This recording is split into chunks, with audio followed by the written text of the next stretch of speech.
So it got pretty heated. As you know, Carolyn's son is staying with us, and I guess it's only been a month, maybe a little over a month and a half at most. And we bought that camper. Now, we were looking for a camper before we got this one, before we knew that he needed someplace to stay. We were looking for a camper, and we were wanting to get a smaller one. We weren't wanting to spend quite as much money on it as we did. Then we found out he needed someplace to stay for a while. So we bought this camper from a guy not too far from us, actually. I mean like really close. It was $200 more than what I wanted to pay for it. It's not roadworthy, and my truck won't tow it. Way too heavy for my truck. My truck's a little 4-cylinder and it's 2-wheel drive, but the guy who sold it to us brought it over here. Now, we wanted to bring it up closer to here. As a matter of fact, you may remember I didn't actually show you what I did, but I explained it afterwards, that I had to cut down this tree here. I had to really do it at a funny cut. I cut it in a direction so it would land over in this way, but I knew it would swing, so I swung it so it would land in between these two trees. That way it wouldn't fall into the power line, which was right here. Had to be one of the fanciest cuts I've ever done. And I was so proud that it worked. So when he got it here, he got stuck and couldn't get it up here, but we still need to get it up here. But I don't think that we're going to be able to do it while he's here. I think we're going to have to wait until he's gone, because I got it all leveled up now and it's on a lot of bricks. So it's just going to have to stay there, and I'm hopeful that the utility company is okay with it. I think there's enough easement still that they can get through. I've really had to think about this. I went down to the other end of the property that they've got cut open, the utility company, and it's not that wide. So I have more width in between the camper and the edge of the woods here than what they've got. I'm hopeful they'll be okay with it, although they may not see it. We may be able to get it moved before they get here. Temporary structures can sit there. I looked it up. As long as it's temporary, it's fine. It can be in the middle of the easement, actually, as long as it's a temporary structure, not something permanently built. So then when he got here, I mean, we scrambled to get everything in place, and it was a lot of quick thinking and trying to figure out how to do things. And one of the first things we had to figure out was how we were going to get electric to it. Now, my original thought was we had that old generator, and I figured I'd give it to him. It's getting where it's costing more to repair than to do anything with. So we bought a new generator, but it's not strong enough to run his place. He's got a TV and of course the air conditioner. So I think in yesterday's video, the day before yesterday's video, I explained to you how we're going to run the air conditioner. We got that all worked out. We got him some water. Now, something I have to keep in mind, every time I hook something up to the camper, it makes it more permanent there.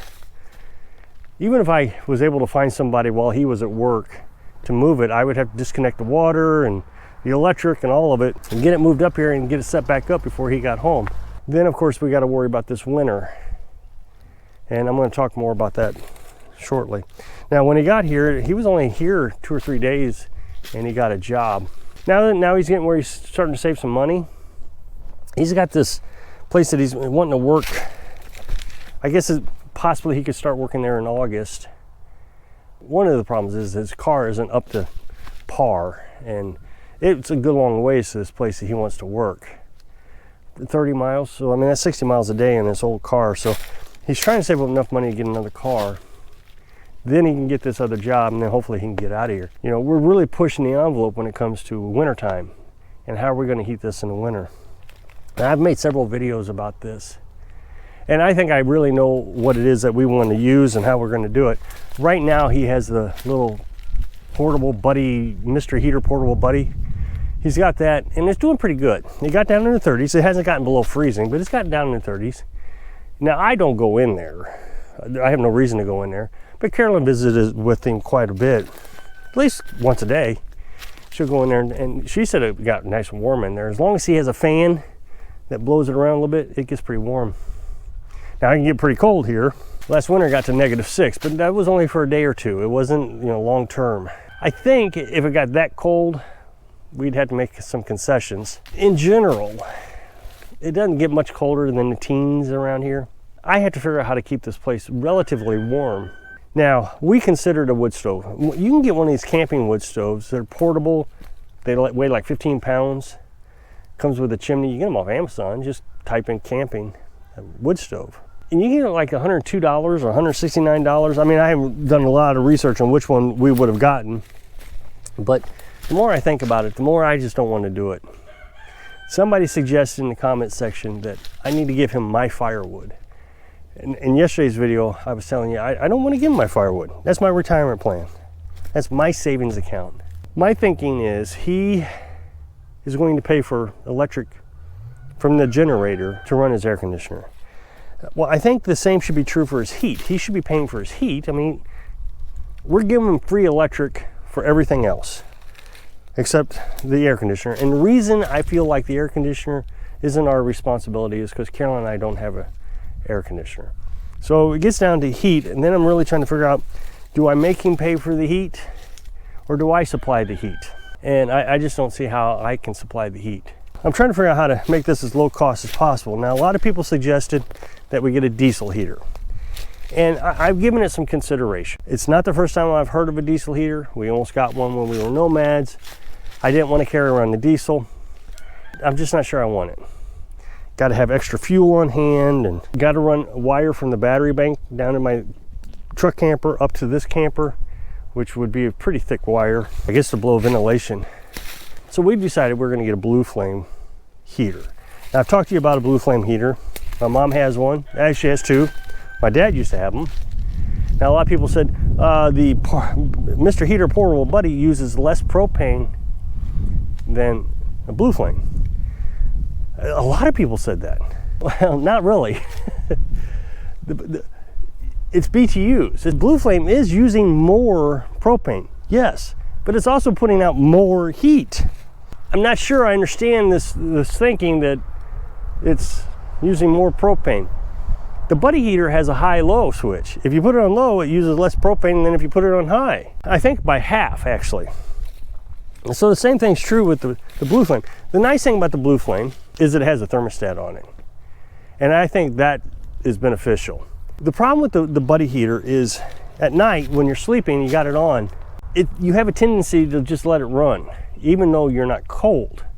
And you may even actually start sweating before you realize, you know, it's starting to get warmer here, when you wake up and shut off the Buddy heater, because that's manual. You got to turn it on and off by yourself manually. But the blue flame has a thermostat, so it would get it up to temperature and kick off. And now, of course, in the nighttime, I would think that he's going to want to turn that down to a lower temperature. We even do that here in the house. As long as I know it's not going to get below freezing, I let the house get as cold as it wants to get or can get.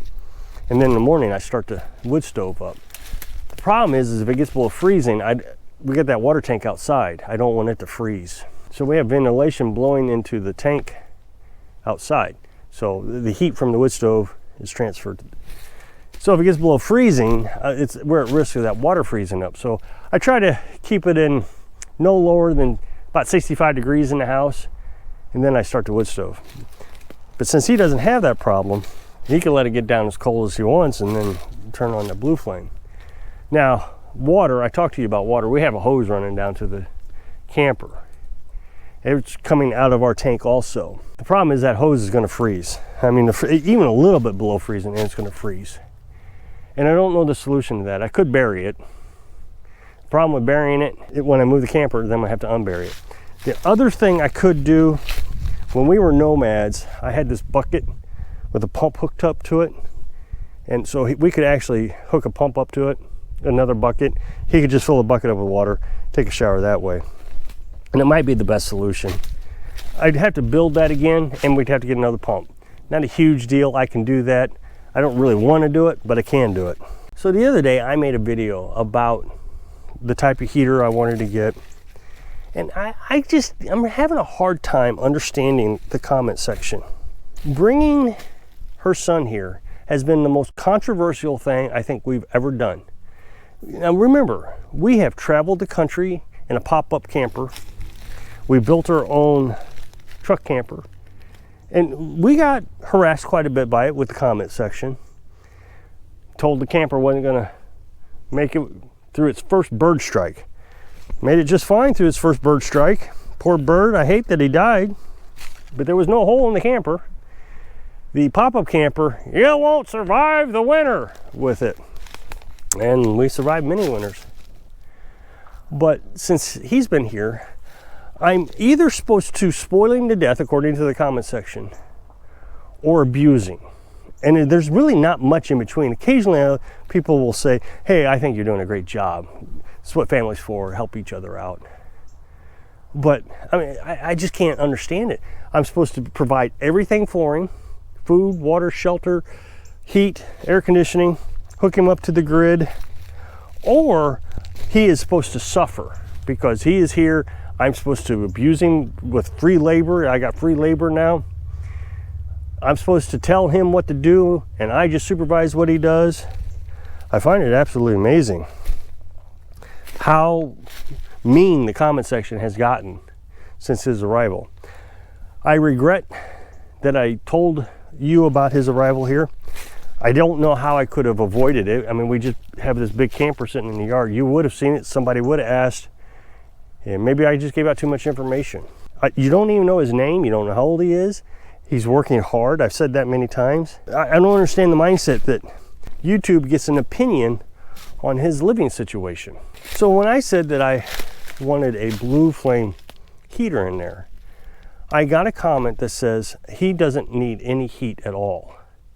You are spoiling him to death. You need to allow him to understand what it's like to suffer. And I'm like, okay, I'm supposed to let him freeze. He needs to get a certain sleeping bag. And then they explained to me their mother lived in a 1-bedroom house. They had heat in the kitchen and the living room, but no heat in the bedroom.